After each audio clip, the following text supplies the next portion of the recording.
Mrs. Bueller told him at first that she had no vacancies, but as he started away she thought of the little room in the basement. He turned back at her call. "I have got a room too," she said, "but it's a very small one and in the basement.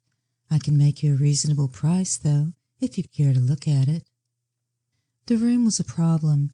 She always hesitated to show it to people, because often they seemed insulted at her suggestion that they would be satisfied with such humble surroundings. If she gave it to the first applicant, he would likely be a disreputable character who might detract from the respectability of her house, and she would have to face the embarrassment of getting rid of him. So she was content for weeks at a time to do without the pittance the room brought her. "How much is it?" asked the man. $7 a month." "Let me see it." She called her husband to take her place at the desk, picked up a bunch of keys, and led the way to the rear of the basement. The room was a narrow cell, whose one window was slightly below the level of a tiny bare backyard, closed in by a board fence. A tottering oak dresser was pushed up close to the window, and a small square table holding a pitcher and a washbowl was standing beside it. An iron single bed against the opposite wall left barely enough space for one straight-backed chair and a narrow path from the door to the window. A curtain hanging across one corner and a couple of hooks in the wall provided a substitute for a closet. "You can have the use of the bathroom on the first floor," said Mrs. Bueller. "There's no steam heat in the basement, but I will give you an oil stove if you want to use it. The oil won't cost you very much. Of course it never gets real cold in San Francisco, but when the fogs come in off the bay, you ought to have something to take the chill off the room." "I'll take it." The man took out a small roll of money and counted off 7 $1 bills. "You must be from the East," remarked Mrs. Bueller, smiling at the paper money. "Yes." Mrs. Bueller, looking at his pale hair and eyes and wan mustache, never thought of asking for references. He seemed as incapable of mischief as a retired fire horse, munching his grass and dreaming of past adventures. He told her his name was Dave Scannon, and that was all the information he ever volunteered to anybody in the rooming house. An hour later he moved in. By carrying in one suitcase and transferring its contents to the dresser drawers, he was installed. The other roomers scarcely noticed his advent. He always walked straight across the little lobby without looking directly at anyone, never stopping except to pay his rent, which he promptly did on the 5th of every month. He did not leave his key at the desk when he went out, as was the custom of the house, but carried it in his pocket. The chambermaid never touched his room. At his request she gave him a broom, and every Sunday morning she left towels, sheets, and a pillowcase hanging on his doorknob. When she returned, she would find his soiled sheets and linen lying in a neat pile beside his door. Impelled by curiosity, Mrs. Bueller once entered the room with her master key. There was not so much as a hair to mar the bare tidiness. A comb and brush on the dresser and a pile of newspapers were the only visible evidences of occupancy. The oil stove was gathering dust in the corner. It had never been used. She carried it out with her. It would be just the thing for that old lady in the north room who always complained of the cold in the afternoons, when the rest of the hotel was not uncomfortable enough to justify turning on the steam. The old lady was sitting in the lobby one afternoon when he came home from work. "Is that your basement roomer?" she asked. She watched him until he disappeared at the end of the hall. "Oh, I couldn't think where I'd seen him, but I remember now. He's a sort of porter and general helper at that large bakery on Lower Market." "I really didn't know where he worked," admitted Mrs. Bueller. "I had thought of asking him several times. He's an awfully hard man to carry on a conversation with." He had been at the rooming house 4 months when he received his first letter. Its envelope proclaimed it a hay fever cure advertisement, but as he was not in the habit of leaving his key at the desk, the letter remained in his box for 3 days. Finally, Mr. Bueller handed it to him as he was passing the desk on his way to his room. He paused to read the inscription. "You never receive any mail," remarked Mr. Bueller. Haven't you any family? No. Where's your home? Catawissa, Pennsylvania. That's a funny name. How do you spell it? Scannon spelled it and went on down the hall.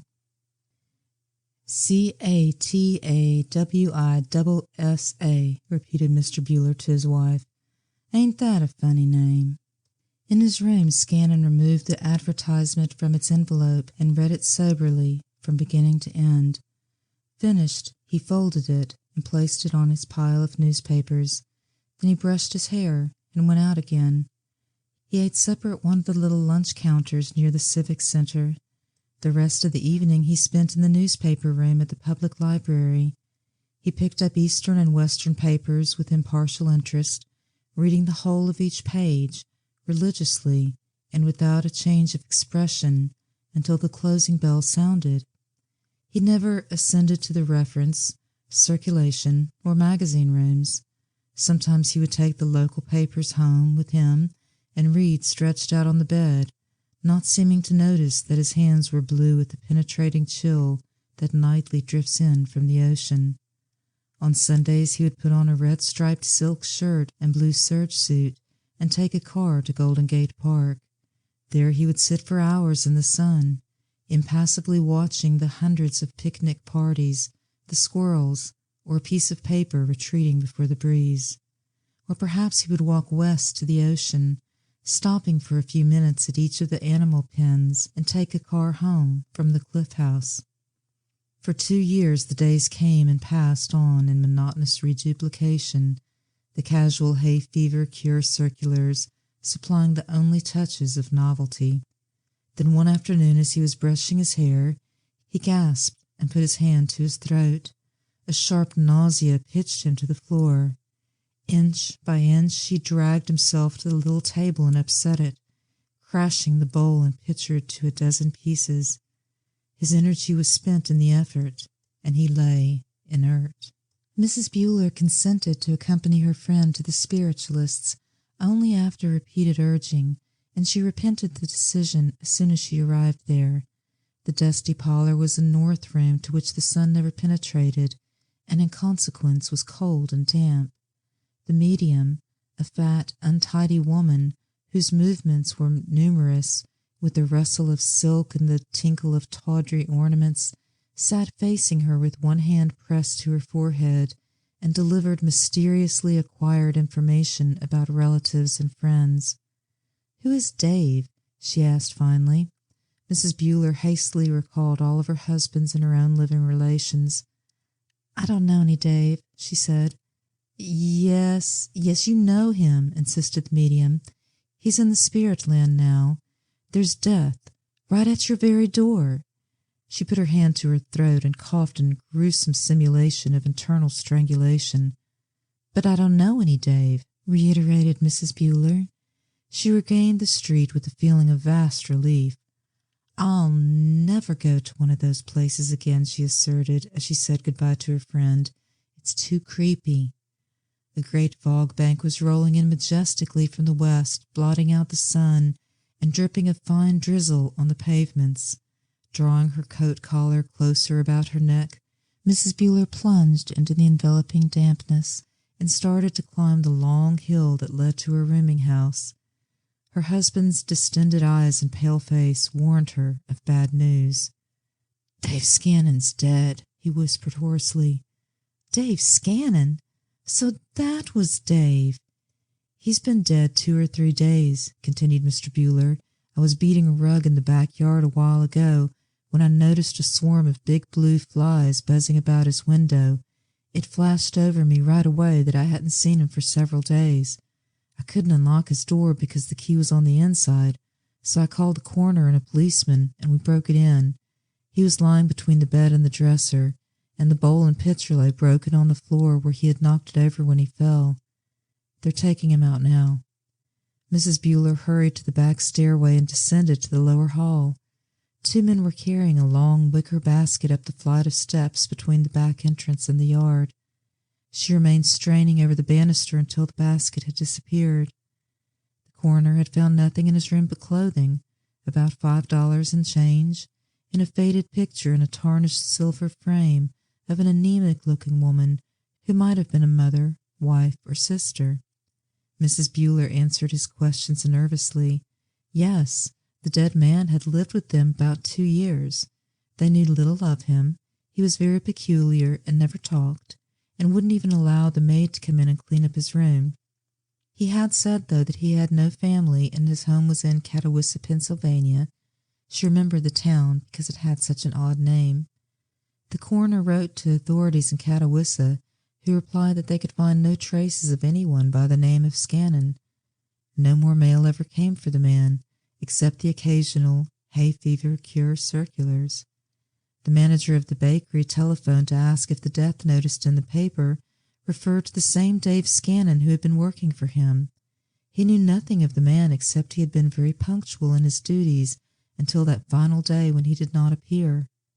Several weeks later, little Mrs. Barnes, who occupied a room at the rear of the second floor, stopped at the desk to leave her key. She hovered there for a few minutes of indecision, then impulsively leaned forward.